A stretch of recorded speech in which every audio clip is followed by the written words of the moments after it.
एक बार एक छोटी सी घाटी के सामने एक पहाड़ी की चोटी पर 3 पेड़ थे। वहां उन्होंने अपनी आशाओं और सपनों पर चर्चा की। पहले पेड़ ने कहा, किसी दिन मैं खजाना होने की उम्मीद करता हूँ। मैं सोना, चांदी और कीमती रत्नों से भरा होना चाहता हूँ। मुझे जटिल नक्काशी से सजाया जाएगा और हर कोई मेरी सुंदरता को देखेगा। दूसरे पेड़ ने आगे कहा, किसी दिन मैं एक शक्तिशाली जहाज बनूंगा। मैं राजाओं और रानियों को समुद्र के पार ले जाऊंगा और पृथ्वी के सुदूर कोनों में चला जाऊंगा। मेरे पतवार की ताकत के कारण हर कोई मुझ में सुरक्षित महसूस करेगा।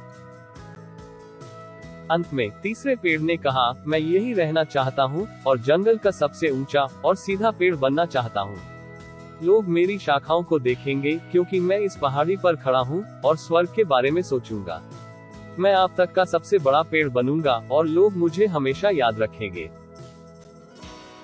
कुछ वर्षों की प्रार्थना के बाद उनके सपने सच होंगे। लकड़हारे का एक समूह पेड़ों पर आ गया। जब उनमें से एक पहले पेड़ के पास आया तो उसने कहा, यह एक मजबूत और सुंदर पेड़ जैसा दिखता है। मुझे लगता है कि मैं इस पेड़ को एक बढ़ई को बेच पाऊंगा। और वह पेड़ को काटने लगा। पेड़ बहुत खुश था क्योंकि वह जानता था कि एक बढ़ई उसे खजाने में बदल सकता है, जैसे उसने सपना देखा था।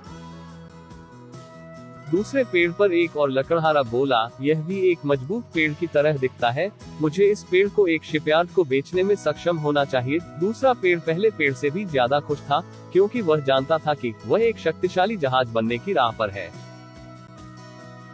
जब दूसरे लकड़हारे ने तीसरे पेड़ को देखा तो पेड़ डर गया क्योंकि उसने लकड़हारे को यह कहते सुना, मुझे इस पेड़ की कोई विशेष आवश्यकता नहीं है, लेकिन मैं इसे काट दूंगा और बाद में देखूंगा कि क्या मुझे कोई आवश्यकता होगी। तीसरे पेड़ ने सोचा कि अब उसके सपने कभी सच नहीं होंगे। जब पहला पेड़ बढ़ई के पास पहुंचा तो वह जानवरों के लिए एक साधारण चारा बॉक्स में बने होने से हैरान था। उसे एक खलिहान में रखा गया और घास से भर दिया गया ताकि जानवर खा सके। यह वह नहीं था जिसका पहले पेड़ ने सपना देखा था या उसके लिए प्रार्थना की थी, और वह बहुत निराश था। दूसरे पेड़ को शिपयार्ड ले जाया गया, लेकिन उसे एक बड़ा जहाज नहीं बनाया गया। वह केवल कुछ मछुआरों को ले जाने की एक सादा मछली पकड़ने वाली नाव बन गया। राजाओं और रानियों को समुद्र के पार ले जाने वाला एक शक्तिशाली जहाज बनने का उनका सपना फीका पड़ गया। तीसरे पेड़ को बड़े बदसूरत बीमों में काट दिया गया और फिर अंधेरे में अकेला छोड़ दिया गया। कई साल बीत गए और तीनों पेड़ अपनी आशाओं, अपने सपनों और अपनी प्रार्थनाओं को भूल गए। क्या आप जीवन में कभी ऐसे मोड़ पर आए हैं जब आपको लगा कि आपके सपने हमेशा के लिए चले गए हैं? इन पेड़ों की तरह हमें यह महसूस करना चाहिए कि परमेश्वर हमेशा नियंत्रण में रहता है, और जब हम उस पर भरोसा करते हैं तो इफिसियों अध्याय 3 पद 20 के अनुसार वो उससे कहीं अधिक करने में सक्षम है, जितना हम सोच सकते हैं या कल्पना कर सकते हैं। अंत में एक दिन एक पुरुष और एक महिला खलिहान में रहने के लिए आए क्योंकि कहीं और जगह नहीं थी। महिला ने वहां रहते हुए एक बच्चे को जन्म दिया और उसने उसे साधारण फीड बॉक्स में घास में रखा। इसी तरह पहले पेड़ ने इस घटना के महत्व को महसूस किया और जानता था कि उसके पास वास्तव में अब तक का सबसे बड़ा खजाना है।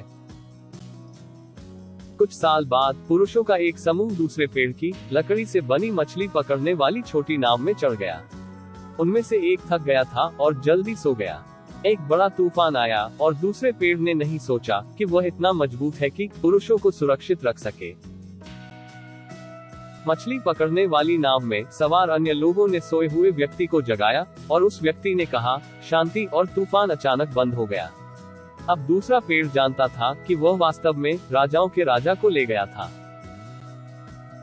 करीब 3 साल बाद कोई आया और तीसरे पेड़ की टहनियों को अंधेरे शेड से खींच लिया। इसे सड़कों के माध्यम से ले जाया गया क्योंकि लोगों ने उस आदमी का मजाक उड़ाया जो इसे ले जा रहा था।